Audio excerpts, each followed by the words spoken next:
እንደምን ቆያችሁ? ሻሎም ሻሎም፣ ሰላም ብያችኋለሁ። እንዴት ቆያችሁ? ሳምንታችሁ ጥሩ ነው? እግዚአብሔር ይመስገን። እንግዲህ ጌታ ፈቅዶ በሳምንታችን ዛሬም እግዚአብሔር እድል ሰጥቶናል፣ አብረን የምንሆንበት ይሄንን የወንጌል እውነት የምንነጋገርበት እግዚአብሔር እድል ሰጥቶናል። አጋጣሚ ደግሞ ዛሬ በአዳማ አይደለም ያለሁት፣ ጊዜያዊ ስቱዲዮ አዋሳ ነው ያለሁት። እንግዲህ ዛሬ ቀረጻችንን የምናደርገው በአዋሳ መሰረተ ክርስቶስ ቤተክርስቲያን ቅጥር ግቢ ውስጥ ነው። እግዚአብሔር የተመሰገነ ይሁን። እንግዲህ ለየት ያለ ነገር ስታዩ የት ሄዶ ነው እንዳትሉ ብዬ ነው። እግዚአብሔር ረድቶን እንግዲህ ለሻሸመኔ ትላንት አገልግሎት በመጣንበት ነው ዛሬ ከዚሁ ቀረጻችንን ልናደርግ የተገደድነው። ጌታ ክብሩን ይውሰድ።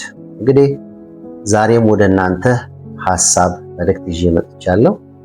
ይሄንን መልእክት ከማቅረቤ በፊት ሁላችንም እንጸልይ። ጻድቅና ቅዱስ የሆንክ ከአምላካችን እግዚአብሔር እናመሰግናለን። በበጎነትህ፣ በምህረትህ፣ በቸርነትህ፣ በጥበቃ በፍቅርህ ደግፈህ ዛሬ ላይ እንድንበቃ ስላደረግከን፣ ስለሰጠህን መልካም ዕድል፣ ስለሰጠህን ሕይወት፣ ስለሰጠህን እግዚአብሔር ካንተ ያልሆነልን ነገር የለም። በሆነልን ሁሉ አንተን እናመሰግናለን። ጸጋህን አብዛልን፣ ምህረትህን አብዛልን። ጌታ ሆይ አሁን የቃልህን ማዕድ ልንቆርስ በፊት ተሰብስበናል። ይህን የቃልህን ማዕድ እንድትባርክልን፣ በዚህ ፕላትፎርም የሚሰሙ ሰዎች ሁሉ እንዲታነጹበት፣ እንዲጎበኙበት እግዚአብሔር የዘላለም አምላክ ሆይ ድምፅህን ሰምተው ምላሽ እንዲሰጡ ሁላችን ወደፊት ልፍ እንድንል በጌታ በኢየሱስ ክርስቶስ ስም ጸልያለሁ። ክብር ሁሉ በሰማይ በምድር ላንተ ይሁን። እናመሰግንሃለን በናዝሬቱ ጌታ በኢየሱስ ክርስቶስ ስም አሜን።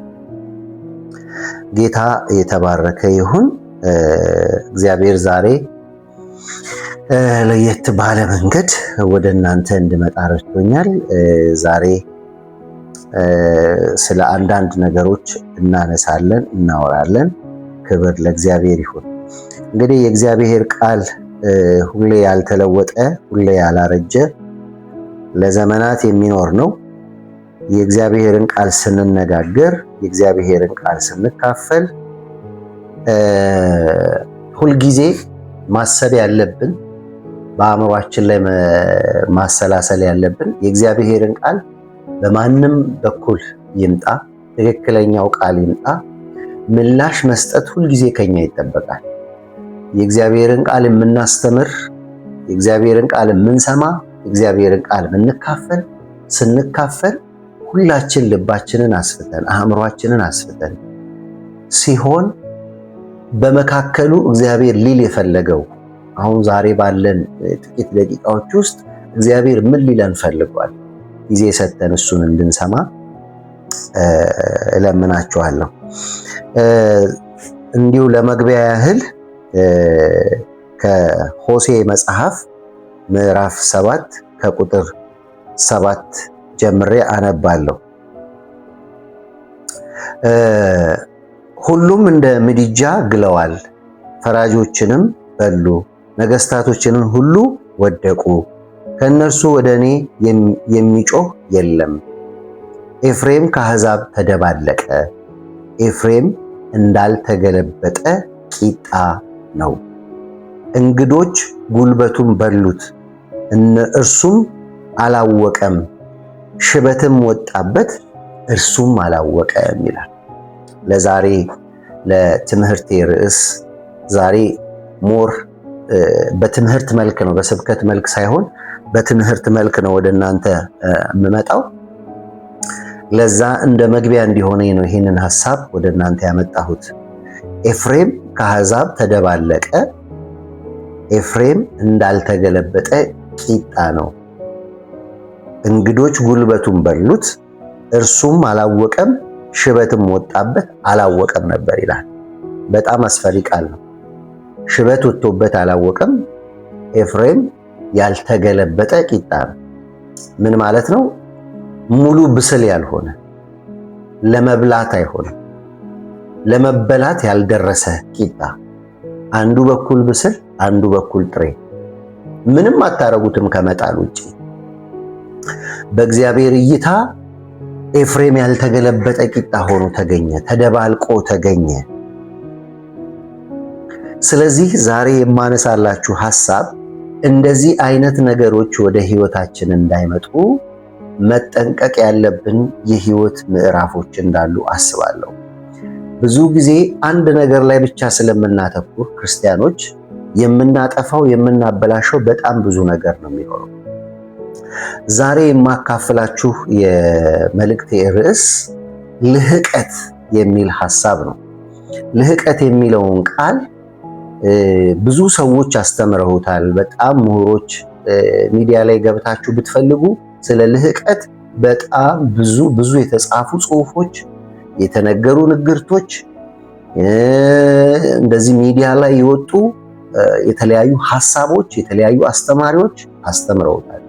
ዛሬ እኔም ወደ እናንተ የኔ አድማጮች ይህንን መልእክት እንድሰሙ ከተለያዩ ሰዎች የተወጣጡ ሐሳቦችን እኔም ጨምሬበት ወደ እናንተ ይዤ መጥቻለሁ።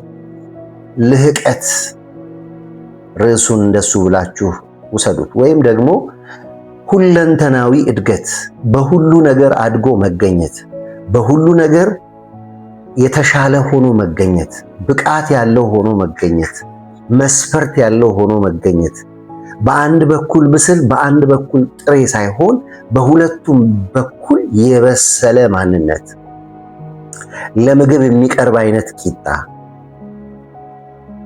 እንደሱ እንድናስብ እፈልጋለሁ። በሁሉ ነገር እያደግን ነው ወይ?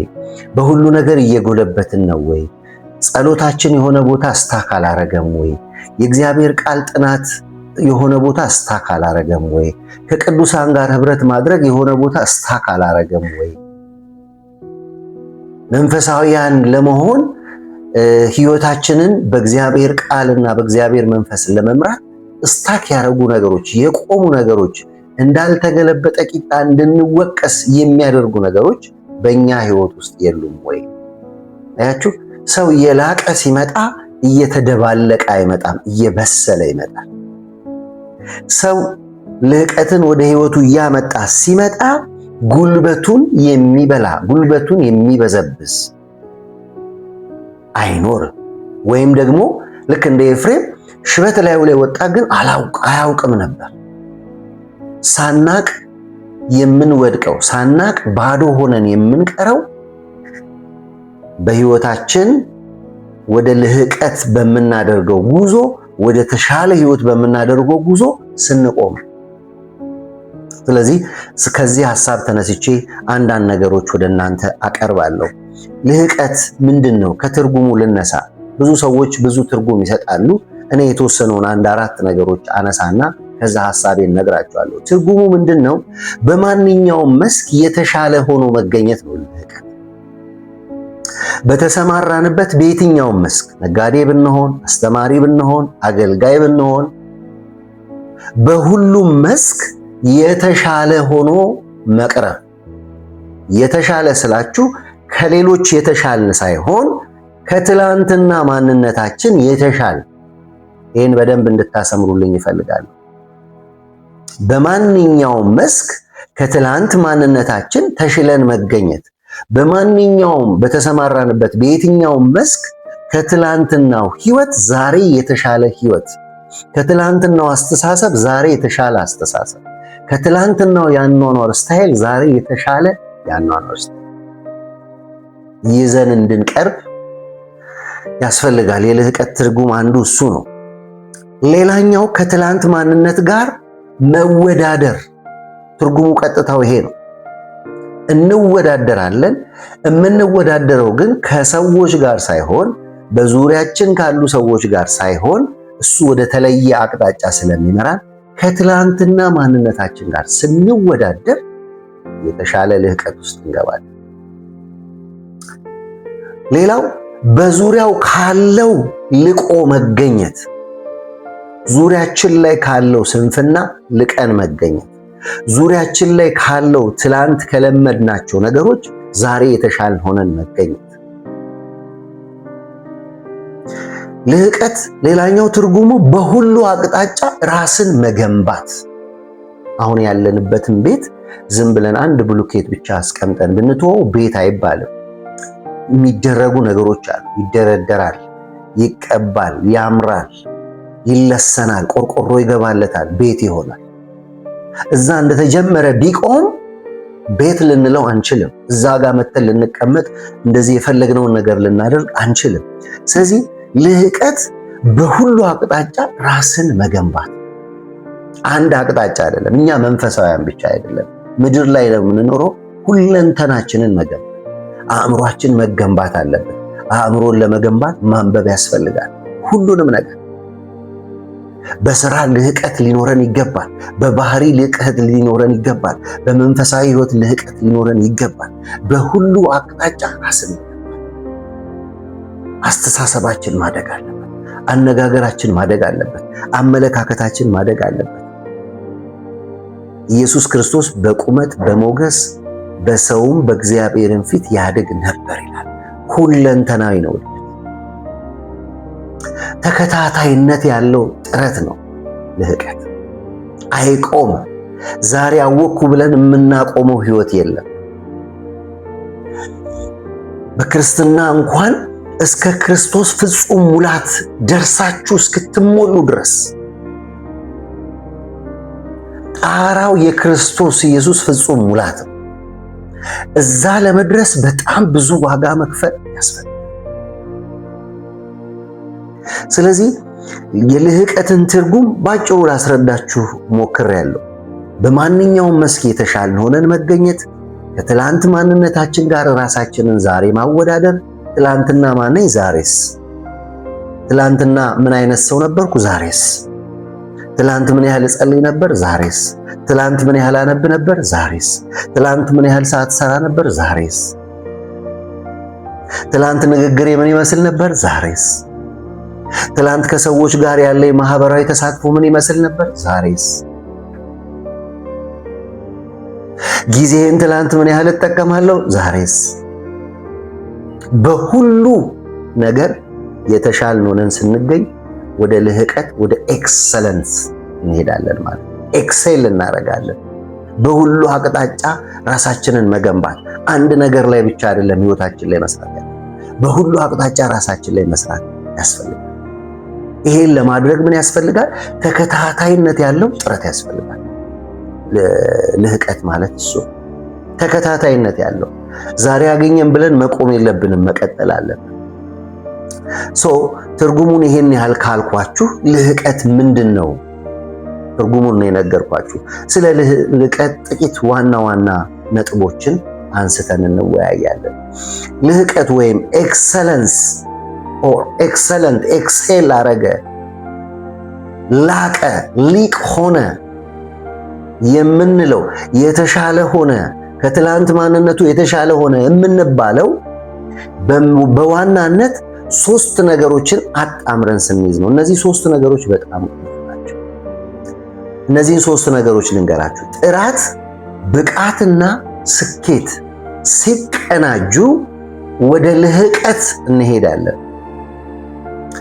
ጥራት፣ ብቃትና ስኬት ተቀናጅተው የሚገኙበት ከፍተኛውን የሥራ ባህሪ ደረጃዎች ናቸው። የሥራንም የባህሪንም ጉዳዮች አንቀው ወር ደግሞ በዛ ውስጥ አካተው የሚይዙልን ጉዳዮች ምንድን ናቸው? ጥራት፣ ብቃት ከስኬት ጋር አንድን ነገር ለይስሙላ የሚያደርግ ሳይሆን አንድን ነገር አደረገ ተብሎ አእምሮ እንዳይከሰው የሚያደርግ ሳይሆን ወደ ጥራት ለማደግ ወደ ተሻለ ለማድረግ ስኬት ላይ ለማምጣት መስራት ማለት ነው ልህቀት። ጥራት፣ ብቃትና ስኬት ሲቀናጁ አንድ ሰው ወደ ተሻለ ነገር ይመጣል። በሙሉ አቅም ጥንቃቄ በተሞላው ጥበብ በተሞላው ለማድረግ ጥራት ያስፈልጋል። ወዳጆቼ ጥራት ቁልፍ ነገር ነው። የምናደርገው ነገር እየጠራ መምጣት አለበት። በመንፈሳዊ ሕይወታችን ጥራትን እየጨመርን መምጣት አለብን። ብቃት መጨመር አለበት። ዝም ብለን አይደለም የምናደርጋቸውን ነገሮች በሙሉ በብቃትና በጥራት እንድናደርግ እግዚአብሔር ይፈልጋል። ኢየሱስ ክርስቶስ ምድር ላይ በነበረ ጊዜ አይታችሁ እንደሆነ የሚያተኩረው ጥራት ላይ ብዛት ላይ አለ። ራሱ አሁን 12 ሰዎች ላይ ነው የሰራው። እነዛ 12 ሰዎች ላይ በጥራት ሰራ፣ በብቃት ሰራ፣ አብሯቸው ሆኖ ሰራ፣ ወደ ስኬት መጣ። እነዚህ ሰዎች ምን ያህል ወንጌልን እንዳስቀጠሉ ታውቃላችሁ። ስለዚህ ጥራት ከብቃት ጋር ሲሆን ስኬትን ይወልዳል። እነዚህ ሶስቱ ነገሮች ደግሞ ሲጣመሩ አንድ ሰው ወደ ልዕቀት፣ ትላንት ከነበረው ማንነት ወደ ተሻለ ይመጣል። ተፈላጊነቱ ይጨምራል። ለሌሎች መትረፍ ይጀምራል። ዕውቀትን ይገነባል። ለትውልድ መነሻ ቤዝ መሰረት ምክንያት ይሆናል። ለታናናሾች ማለፊያ ይሆናል። ቀጣይነት ያለው ነገር በሱ ህይወት ከሱ ህይወት አልፎ ቀጣይነት እንዲኖረው ያደርጋሉ። እነዚህ ሶስት ነገሮች ላይ እንዴት ነን? የምናደርገውን ነገር በጥራት እናደርጋለን ወይ? የምናደርገውን ነገር በብቃት እናደርጋለን ወይ? የምናደርጋቸው ነገሮችስ ስኬታማ ነን ወይ? ከመጽሐፍ ቅዱስ ውስጥ ዳንኤልን ላንሳላችሁ። በጥራት በብቃትና በስኬት ህይወቱን የመራው። እኔ ስለ ዳንኤል ስናገር በጣም ብዙ ልቤን የሚነኩ ብዙ ሐሳቦች ነው ያሉ። ዳንኤል ምዕራፍ 6 ላይ ሄዳችሁ ስታነቡ ዳንኤል መልካም መንፈስ ስላለው ይላል። አያችሁ፣ ብቃት፣ ጥራት፣ መልካም መንፈስ እንዲኖረው ያደረገው የህይወት ብቃት፣ የህይወት ስኪል በጣም ዴቨሎፕ ስላለው ከአለቆችና ከመሳፍንት በለጠ ይላል። አያችሁ፣ ብልጫ አደረገ። አካባቢው ላይ ያለውን መንፈሳዊ ህይወት ኮነነ። ነገር ግን እነሱን ለመብለጥ ብሎ አይደለም ዳንኤል ያንን ህይወት ያገኘው፣ ጥራት ያለው መንፈሳዊ ህይወት ስለነበረው። መልካም መንፈስ ስላለው ይሄ ጥራትን ያሳያል፣ ብቃትን ያሳያል። ብቃቱ ምንድነው? የተማረውን እውነት ወደ ተግባር ያመጣ፣ ራሱን እንዴት አድርጎ መምራት እንዳለበት ያውቅ ነበር። ንጉሱም በመንግስቱ ሁሉ ላይ ይሾመው ዘንድ አሰበ። ለምን? ብቃት ነበረው። ንግግሩ፣ ስብዕናው፣ አስተሳሰቡ፣ ከሰዎች ጋር ያለው ነገር ብቁ ስለነበረ በመንግስት ደረጃ በሀገር ደረጃ ለሹመት በቃ ማለት ነው። አያችሁ፣ ተፈላጊዎች ነው የምንሆነው። እነዚህ ብቃት፣ ጥራትና ስኬት እኛ ውስጥ ሲሆኑ አይደለም በአካባቢያችን በመንግስት ደረጃ እንኳን ተፈላጊ ነው። ንጉሱ በመንግስቱ ሁሉ ላይ ይሾመው ዘንድ አሰበ። ለምን? በመንፈሱ ጠንካራ ነበር። በንግግሩ ጥበብ የተሞላ ነበር። ከሰዎች ጋር ለመኖር አይቸገርም ነበር ዳንኤል። ሊያውም ከወዳጆቹ ጋር አይደለም ከሚጠሉት ሰዎች ጋር ለመኖር አልተቸገረም ዳንኤል። ከሚከሱት ሰዎች ጋር ለመኖር፣ ኮቴ እየጠበቁ ከሚፈልጉት ሰዎች ጋር ለመኖር አልተቸገረም ነበር። በዚህ ሁሉ ውስጥ ግን የዳንኤል ብቃት፣ የዳንኤል መንፈሳዊ ጥራት፣ የዳንኤል ስኬት የጎላ ነበር። የታመነ ነበር ይላል። ብቃት፣ ታማኝነት፣ ጥራት፣ ስህተት፣ በደል አልተገኘበትም ነበር። እንዴት ደስ ይላል! አያችሁ፣ ልህቀን ስንገኝ፣ መንፈሳውያን ሆነን ስንገኝ፣ በአንድ ነገር የተሻለ ሆነን ስንገኝ ታማኝነታችን ይጎላል። ሰዎች ሊከሱን ይፈልጋሉ። ሰዎች ሊጥሉን ይፈልጋሉ። ሰዎች በተለያየ መንገድ ከጨዋታ ውጭ እንድንሆን ይፈልጋሉ። ነገር ግን ለቆምነው ብቃት፣ ለቆምነው እውነት ስንቆም ጥራት ወደ ህይወታችን ይመጣል። ለሌሎች ምስክር እንሆናለን። ከአምላኩ ሕግ በቀር በዚያ በዳንኤል ላይ ሌላ ሰበብ አልተገኘበትም አሉ። ዳንኤል ላይ ሰበብ የተገኘው አንድ ነገር ብቻ ነው። ያ ሰበብ ምንድነው? ከአምላኩ ጋር ያለው አታችመንት፣ መንፈሳዊ ጥራት፣ መንፈሳዊ ብቃት፣ መንፈሳዊ ክህሎቶች ምንድናቸው? ይጸልይ ነበር ዳንኤል። ልህቀት ዝም ብሎ የሚመጣ ነገር አይደለም። መልካም መንፈስ ዝም ብሎ የሚመጣ ነገር አይደለም። የተሻለ በአካባቢው ላይ ካሉ መንፈሳውያን ሰዎች የተሻለ ሆኖ ለመገኘት ዝም ብሎ የሚመጣ ነገር አይደለም። ዳንኤል ዋጋ እየከፈለ ይጸልይ ነበር። ከአምላኩ ሕግ በቀር በዚያ በዳንኤል ላይ ሌላ ሰበብ አናገኝበትም አሉ ይላል። ልህቀን ስንገኝ ምክንያት ይታጣብናል። ዳንኤልም ንጉሱን ግንኙነት ንጉሥ ሆይ 1000 ዓመት ንገስ። አያችሁ፣ ተጥሏል። ንጉሥ አዞ ነው ወደዛ የተጣለ። ተመልከቱ ብቃቱ። ከሰዎች ጋር ያለውን ለሰዎች ያለውን አክብሮት ተመልከቱ። የጣለው ንጉሥ በማለዳ መጥቶ ዳንኤል ሆይ ያ የምትወደው አምላክ አዳንህ አተረፈ ሲለው ምንድን ነው ያለው? ንጉሥ ሆይ 1000 ዓመት ንገስ። ኤክሴል ካራክተሩን አያችሁ፣ ባህሪውን አያችሁ፣ መንፈሳዊ ሕይወቱን አያችሁ፣ ከሰዎች ጋር ያለውን አታችመንት አያችሁ። ዛሬ እኔና እናንተም እንደሱ እንድንሆን ጌታ ይፈልጋል። በተሰማራንበት በየትኛውም ቦታ የተሻለ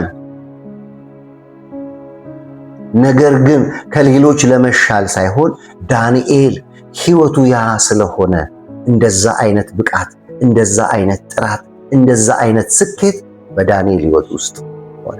ከዚህ በላይ ስኬት ምን አለ? የዳንኤል አምላክ ይመለክ ከሚባል ስኬት በላይ ምን አለ? አምላክን ከማሳየት በሕይወት አምላክን ከማሳየት በምግባር አምላክን ከማሳየት ከሰዎች ጋር ባለ ኢንተራክት አምላክን ከማሳየት የተሻለ ስኬት ምን አለ ምድር ላይ? ገቢ ውስጥ ብልጫ ያስፈልገናል። ልህቀት ያስፈልገናል። የተሻልን መሆን ያስፈልገናል። ስለዚህ በዋናነት ከሰዎች ጋር ሳይሆን ከራሳችን ጋር እንሟገት። ማነኝ እኔ? ዳንኤል በቀን 3 ይጸልያል። እኔ ስንት ጊዜ ጸልያለሁ? የአምላኩን ፊት ይፈልግ ነበር፣ ይሰግድ ነበር፣ አያቋርጥም ነበር። በሰዎች ፊት መልካም መንፈስ ያለው ሰው ነበር። አለቆች ፊት የሚያፍር አልነበረም። ግብዣ ሲቀርብለት ከዚህ ምዕራፍ በፊት ራሱ ሄዳችሁ ስታነቡ ግብዣ ሲቀርብለት ያንን ግብዣ ላለመሳተፍ እግዚአብሔር በሚያዘን መንገድ በዛ ግብዣ ላይ ላለመሳተፍ እንኳን የሄደበትን ርቀት ማየት እንችላለን። ከጃንደረባው ጋር ያሳለፈውን ሕይወት ማየት እንችላለን። ግንኙነቱ ሰላም ነበር። ንጉሥን የሚያከብር አካባቢ ያሉ ሰዎችን የሚያከብር የሚጠሉትን ለመጥላት የማይሞክር ሪቬንጅ የማያደርግ ከአምላኩ ጋር የተጣበቀ ሕይወት። አያችሁ፣ ጥራት ብቃትና ስኬት ሲቀናጁ እኔና እናንተ የተሻለ ነገር ውስጥ እየገባን እንሄዳለን። ወደ ክርስቶስ ፍጹም ሙላት እንደርሳለን። የትላንትናው የሚያታግለን ነገር ምንድን ነው? መልካም መንፈስ እንዳይኖረን ያደረገን ነገር ምንድን ነው? እንደዚህ ለንጉሥ አክብሮትና ለሚጠሉ ሰዎች መልካም ምላሽ ለመስጠት የሚያደርገን ነገሮች ምን ምን ናቸው? ከዳንኤል ሕይወት መማር እንችላለን። ይሄን ማድረግ ስላልቻለ ነው ቅድም ኤፍሬም እንዳልተገለበጠ ቂጣ የሆነው።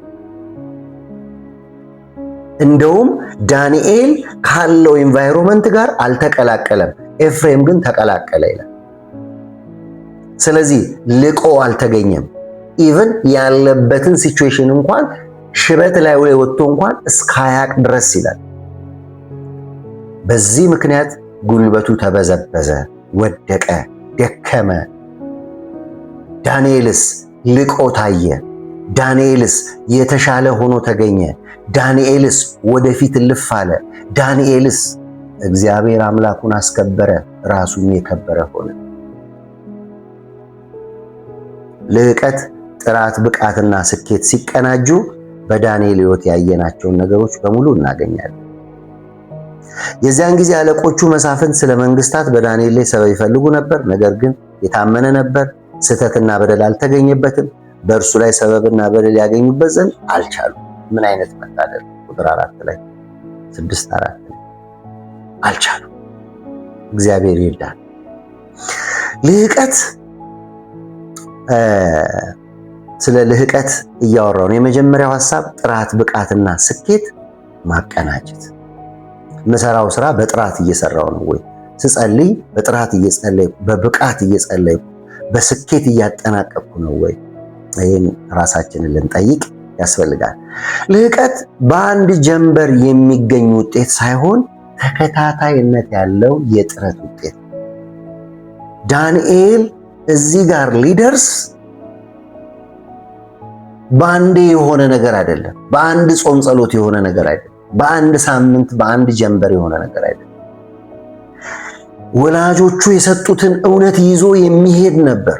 ስግደት ለእግዚአብሔር። እነ ሲድራቅ ሚሳቅ አብደናጎንም ማየት ትችላላችሁ።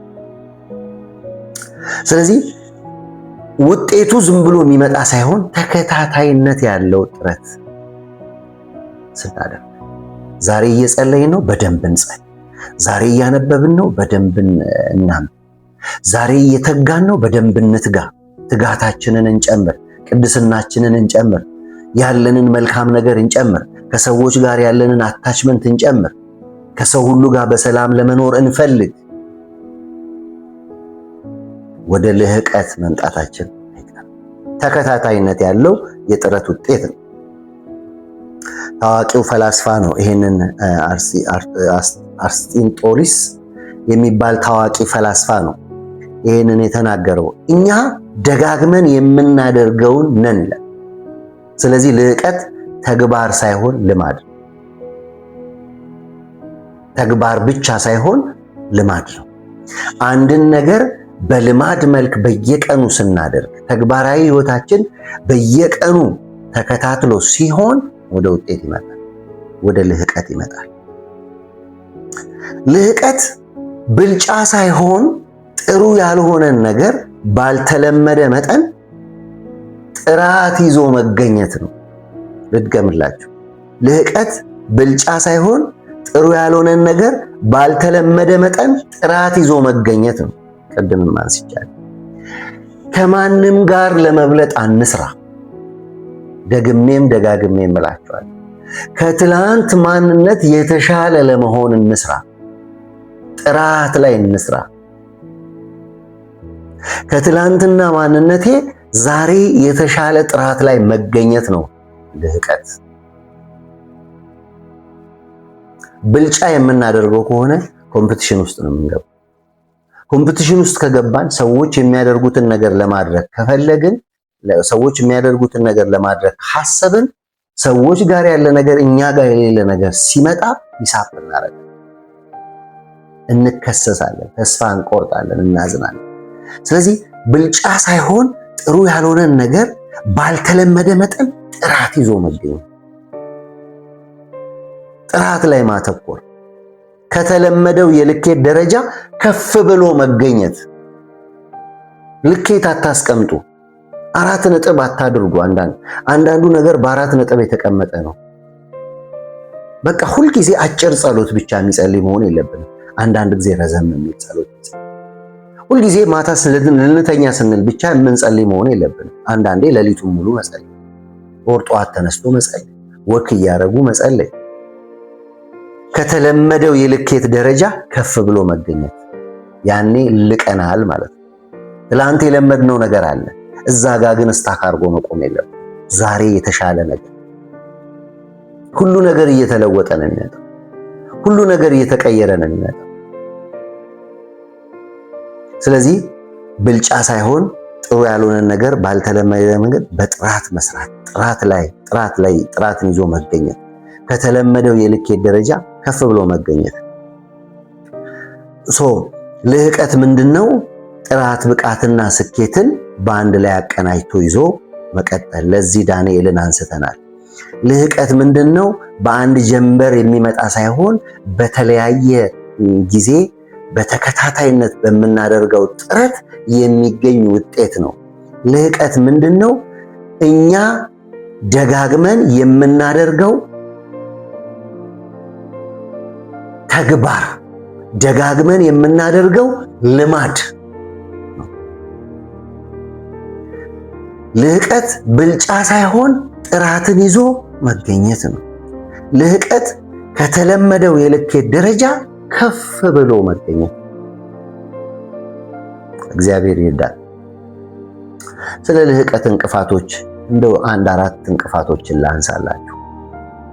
ብዙ ጊዜ ከአንድ ነገር ለመውጣት ስንፈልግ ወደ ደግሞ ያንን ነገር ማስቀረት ከህይወታችን ስንፈልግ ቁጭ ብለን ያ እንቅፋት የሆነብንን ነገር በትኩረት ማየት አንችልም፣ አንፈልግም። ማደግ እንፈልጋለን፣ ግን እንዳናድግ ያደረጉን ነገሮችን ማየት ይሳነናል ብዙ ጊዜ።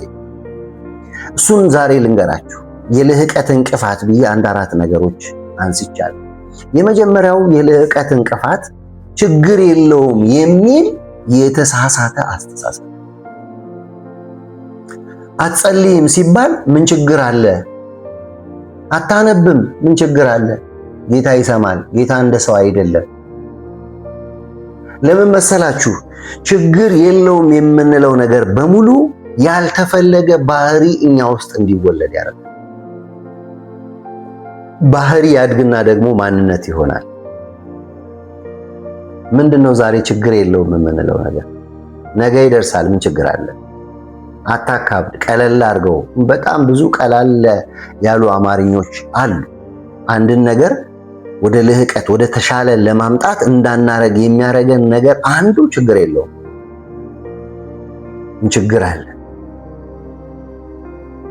የጊዜ ገደባችን የኛ የአፍሪካውያን ታውቃላችሁ ሰርክል ነው ይባላል። የፈረንጆቹ ግን ስትሬት ላይን ነው ይባላል። ዛሬ ባላጠና ነገ አጠናለሁ። ምን ችግር አለ? ገና 3 ወር አለ አይደል?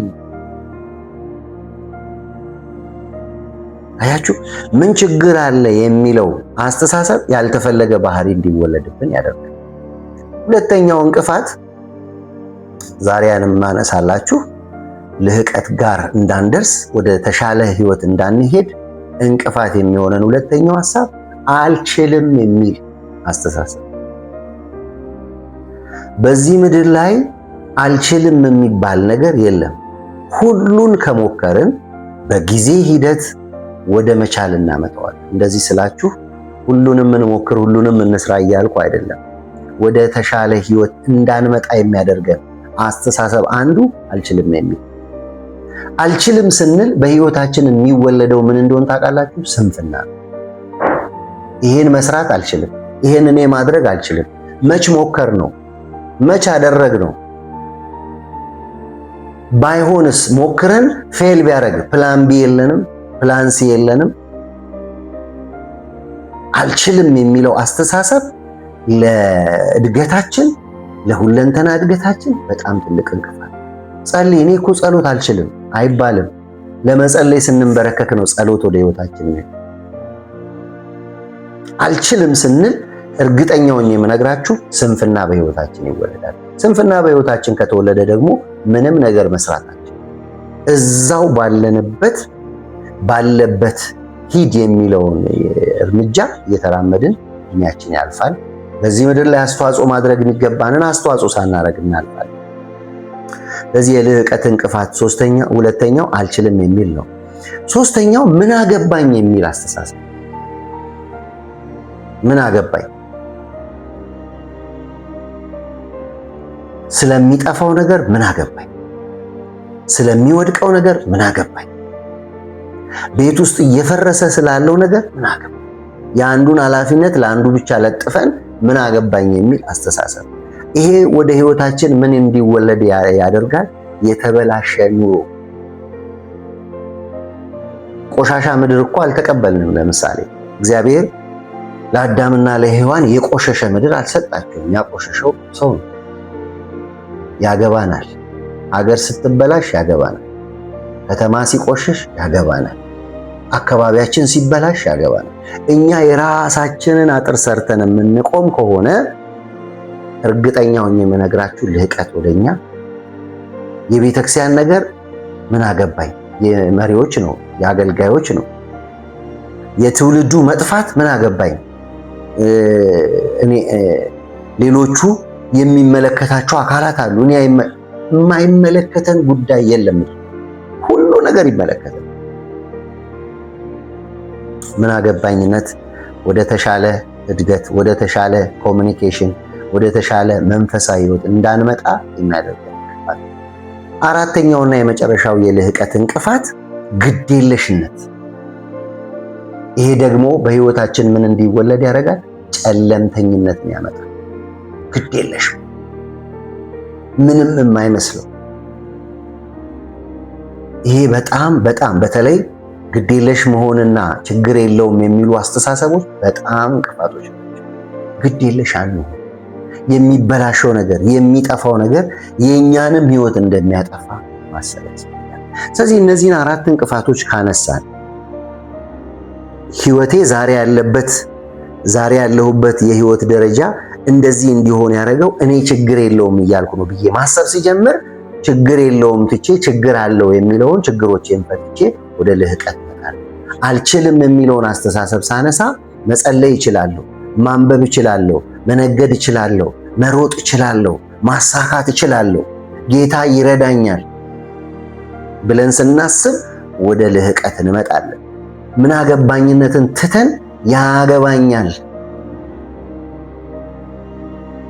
ከግዴለሽነት ወጥተን ከጨለምተኝነት ወጥተን ወደፊት ልፍ ስንል እርግጠኛ ሆኜ የምነግራችሁ የተሻለ የክርስትና ሕይወት እንደነ ዳንኤል እንዲኖረን ያደርጋል። እንቅፋቶቹን አየን። የልህቀት መገለጫዎቹን ደግሞ እናያቸው። ትርጉሙን አየን። ከትርጉሙ በኋላ ልህቀት ምንድነው የሚለውን የልህቀት ዋና ነጥቦች አየን። እንቅፋቶቹን አየን። አሁን ደግሞ መገለጫዎቹን እናያቸው። የልህቀት መገለጫ መልካምና ጠቃሚ የሆኑ ባህሪያትን በብዛትና በጥራት ይዞ መገኘት። ልህቀት መገለጫው ምንድነው? አንድ ሰው ኤክሴል አረገ፣ ልሂቅ ሆነ፣ የተሻለ ሆነ የሚለውን ማየት የምንችለው የሚገለጥ ነገር ሲኖር፣ የሚታይ ነገር ሲኖር ነው። ዳንኤል የሚታይ ነገር ነበረው።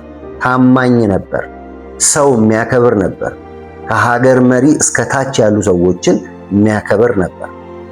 በሰዎች መካከል ሲኖር በጥበብ የሚመላለስ ብቃት ያለው ነበር።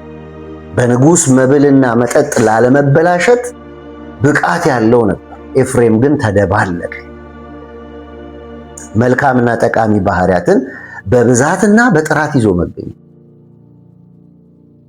በጥራት ባህሪያትን ይዞ መገኘት። የስራ ልቀት እንዳለ ሁሉ የባህሪ ልቀት ሁለቱን አጣምሮ መያዝ። የልህቀት መገለጫ ሁለቱን በአንድ ላይ አጣምሮ መያዝ። ልክ ሁለት ክንፍ እንዳላት ወፍ ማለት ነው። የስራ ልቀት አለ፣ የባህሪ ልህቀት ደግሞ አለ። ባህሪያችን ምን ይመስላል? ናፋቂ ነን፣ ተናፋቂ ነን፣ ሳቢ ነን። እኛ ብንጎል ያ ቦታ እናጎላለን ወይስ እንደው እሱ ዛሬ ባልመጣ?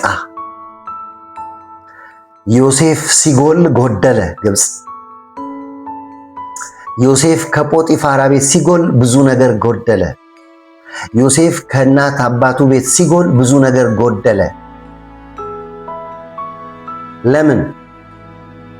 ልህቀት፣ የሥራ ልህቀትና የባህሪ ልቀት በአንድ ላይ አብረው ይሄዱ ነበር። መገለጫው እሱ ነው።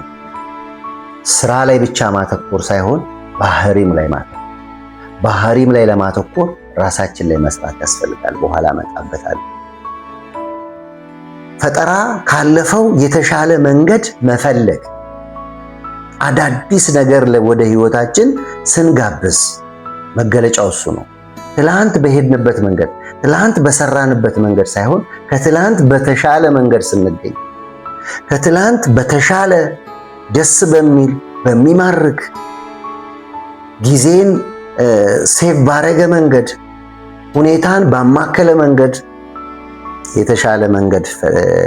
በተሻለ መንገድ በጥራት ስንገኝ የልህቀት መገለጫው እሱ ነው።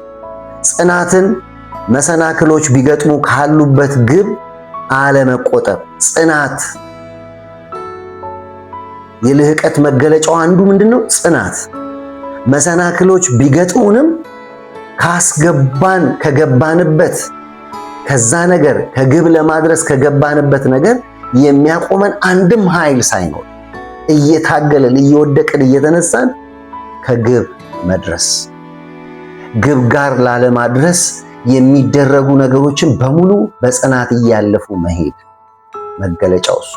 ስንጸና፣ ስንቆም፣ ተስፋ ሳንቆርጥ ደጋግመን እያደረግን በመውደቅ መነሳት አንድን ነገር ወደ ግብ ስናደርስ መገለጫው እሱ። ኃላፊነት ለስራ ጥራትና ውጤት ሙሉ ኃላፊነትን መውሰድ ስንጀምር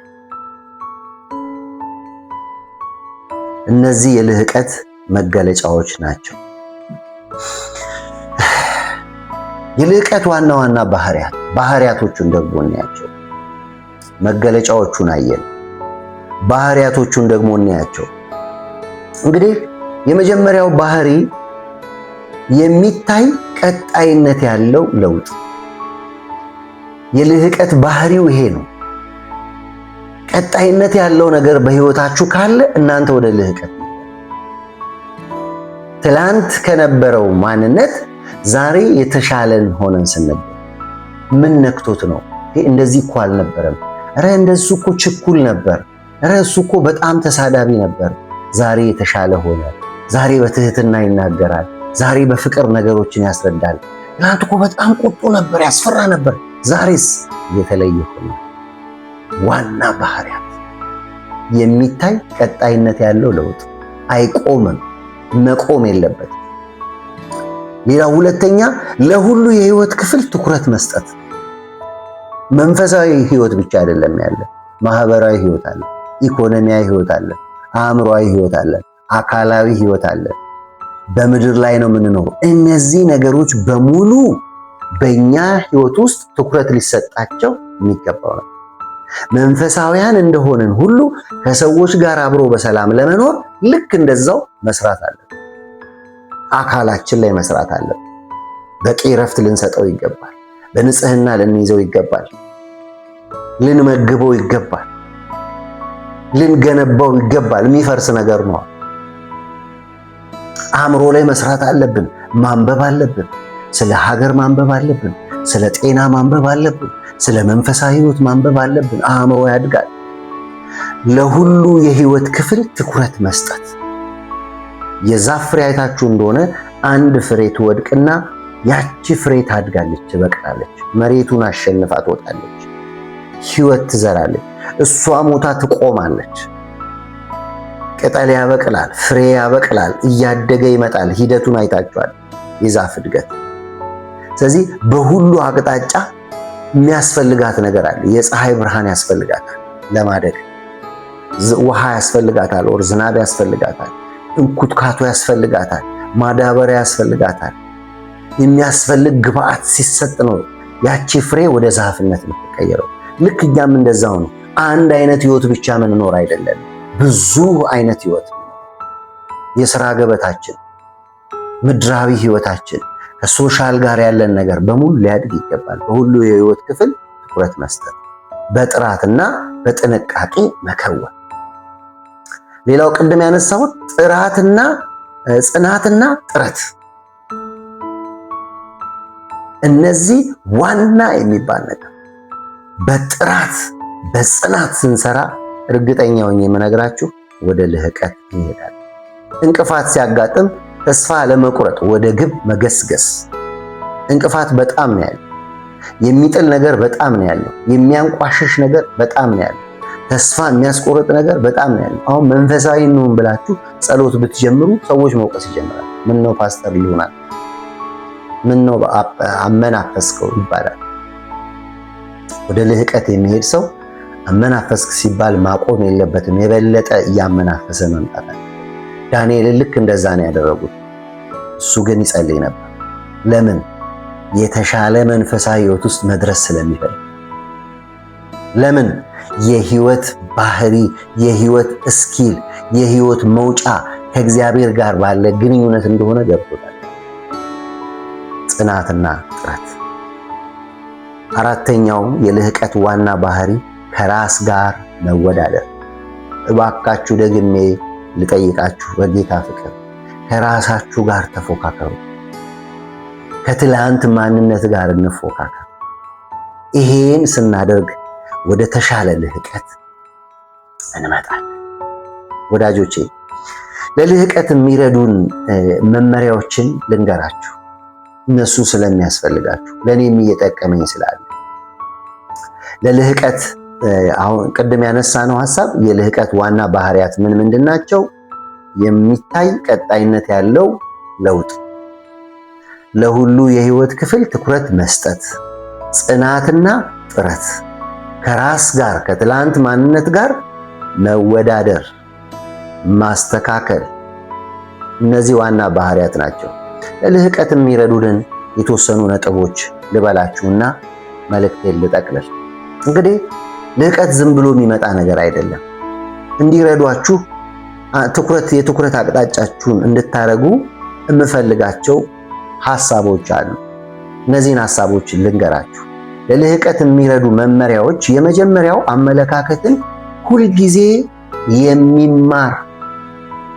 የመማር ልብን ማዳበር። ሁልጊዜ መማር አለ። ከማን መማር አለብን? እንዴት መማር አለብን?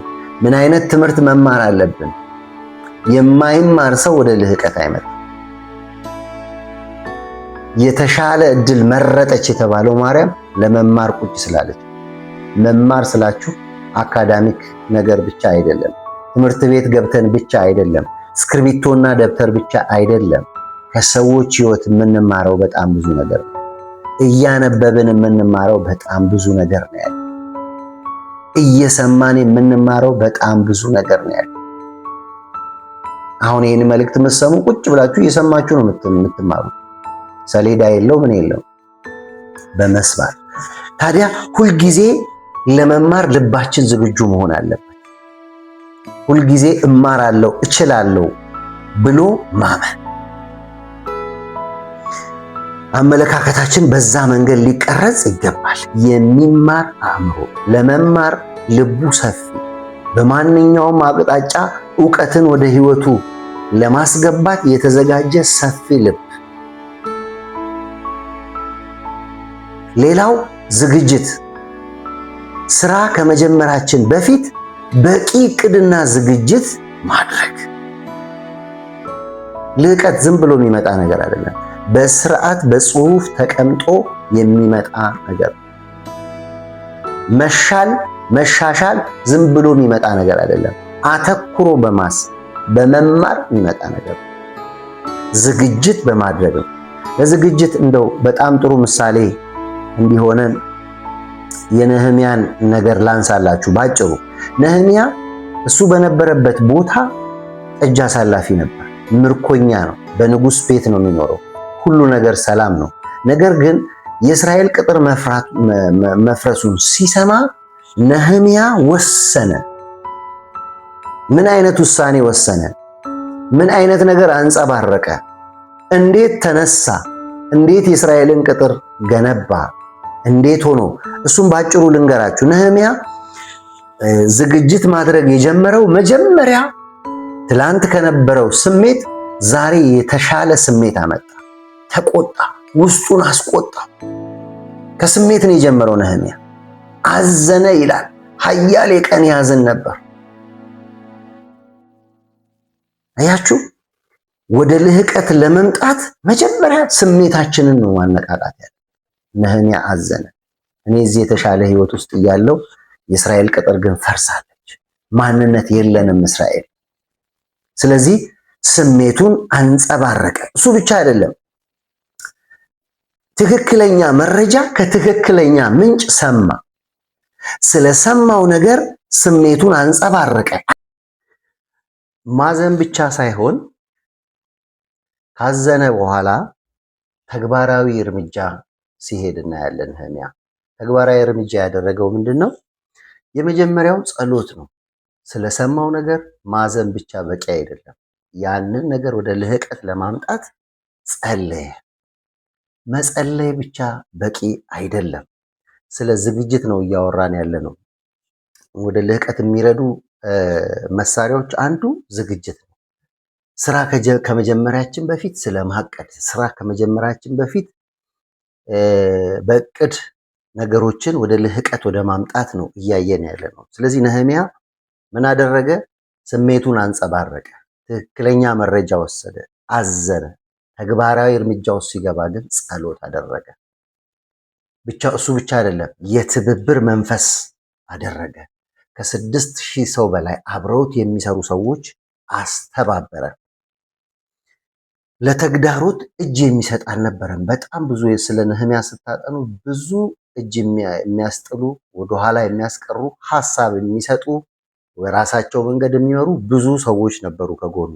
እሱ ግን ለነዛ ተግዳሮቶች ምላሽ ሳይሰጥ እያስተባበረ ከምቾት ቀጠና ወጥቶ ሐሳቡን ከግብ አደረሰ።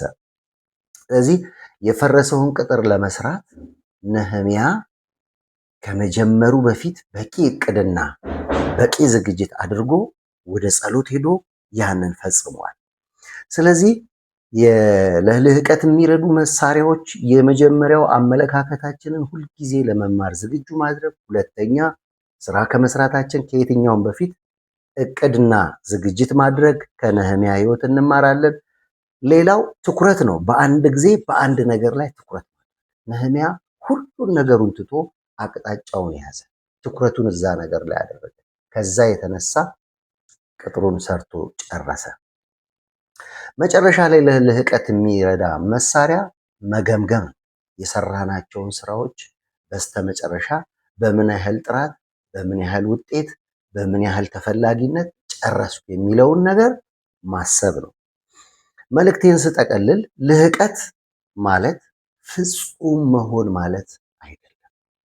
ይልቁኑ ካሉበት ደረጃ የተሻለ ለመሆን በየቀኑ የሚደረግ ጉዞ ነው ወዳጆች።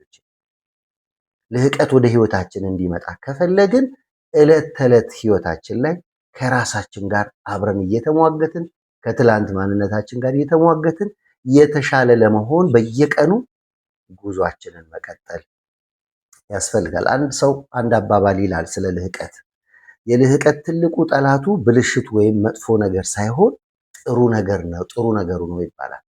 ምክንያቱም ብዙ ጊዜ ጥሩ ነገር ስናገኝ እዛ ጥሩ ነገር ውስጥ መቆየት ስለምንፈልግ ወደ ተሻለ ሌላ ጥሩ ነገር መሻገር ስለማንችል ብዙ ጊዜ ቆይታ እናደርጋለን። ስለዚህ ስታክ ያደርጋል ማለት ነው።